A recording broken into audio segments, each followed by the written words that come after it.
Now let's discuss this further. We're joined via Zoom by Dr. Tshepile Tlali, Acting Chairperson, Junior Doctors Association of South Africa. Dr. Tlali, thank you so much for your time this afternoon. Now paint us a picture, just how many qualified doctors and nurses are not placed currently in the system? Good afternoon, Nati. Good afternoon to the viewers. I can unfortunately only speak for the doctors. I'm not sure the affected number of nurses. There were about 280 something doctors who were not placed for the mid-year cycle to start on the 1st of July. There have now been about 130 that have been placed, which means that there's about 150 that still need to be placed. For what it seems right now is that the ones who were trained in South Africa have all been placed. The South Africans that were trained in South Africa have all been placed, and those who trained in Cuba have not been placed. So what we'd like is that, everybody should be placed because we need all hands on deck at the moment. Now, we know that there was a deployment of Cuban doctors in South Africa. Is this justified? In my opinion, I don't think it is. The Cuban doctors, Cuba offered their doctors to our country when we needed them last year, which was great, and I really appreciate that. But at the current moment, when we have our own doctors sitting at home, it does not make sense to have doctors from another country coming to work here.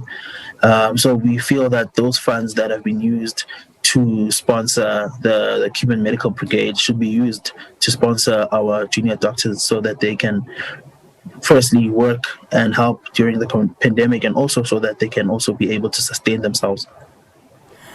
Now, yesterday we spoke to Dr. Nzakisi Maluleke from the Gauteng Department of Health about what are they currently doing to address the shortage of doctors and nurses. This is what she had to say. Let's listen in, and then I'd like your comment on that, please.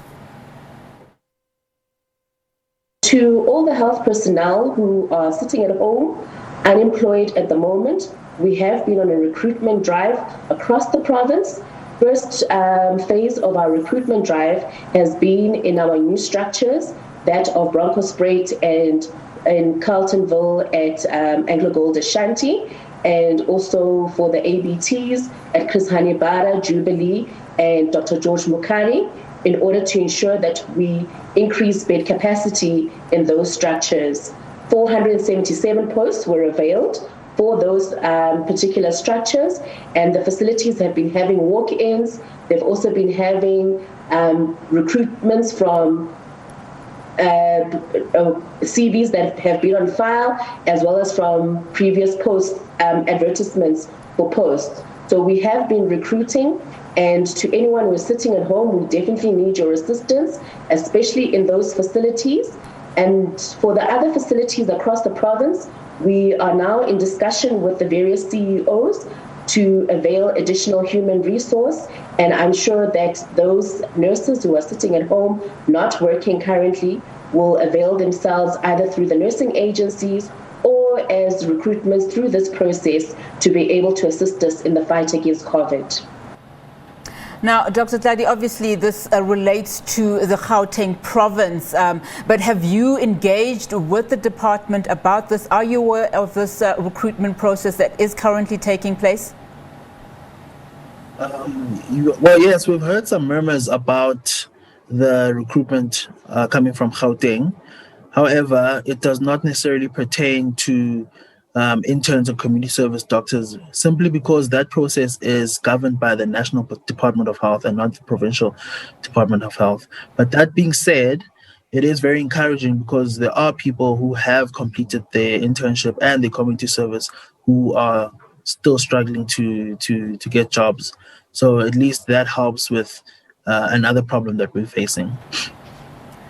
Now, there is a court case that is apparently on the cards where 400 doctors will be, I'm not sure if it's the same one that's related to the South African Medical Association, but will be represented by Advocate Ncukaitobi, taking a government to court, compelling them to put them into the system. Is this part of your process? Fortunately, not at liberty to speak about any legal matters. I think the best people to speak to about that would be our mother body, which is the South African Medical Association, as they are the ones who are driving any legal matters pertaining to this issue. So we are on the forefront of fighting for our junior doctors, and we are advised by them when it comes to legal issues. Now, currently the country is sitting at the third wave, as you know, Gauteng battling with those numbers. Would you say that the country is adequately prepared to deal with this pandemic as it stands today? No, we're definitely not prepared to deal with this pandemic. And as you can see, we're actually struggling. Speaking Joburg alone, the fire at Charlotte Maxeke Hospital has put so much pressure on all the hospitals in the province. That's just one hospital. Now, if we look at the bigger picture, the rest of South Africa, we have a lot of resource limitations that really get stretched when the number of COVID cases increase. That being said, we are used to working in an under-resourced setting, but we definitely need more hands to at least alleviate the pressure that is on the health system.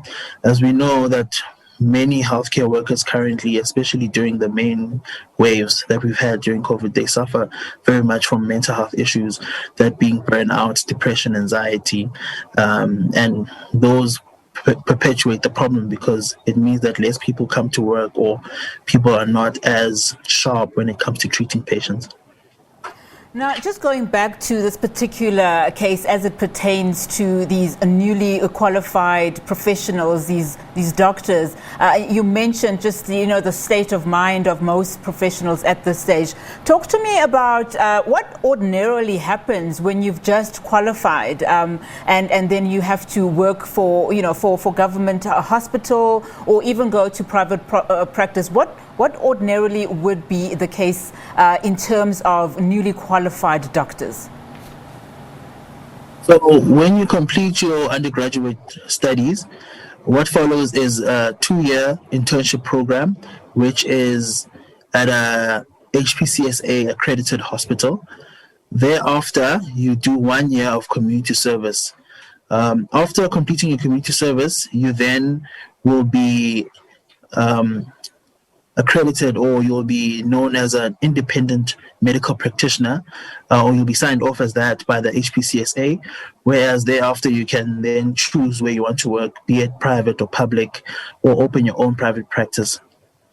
All right, fantastic. Thank you so much, Tshepile Tlali, Acting Chairperson, Junior Doctors Association of South Africa. Of course, that is Dr. Tlali. Thank you so much for your time. Well, we'll continue with our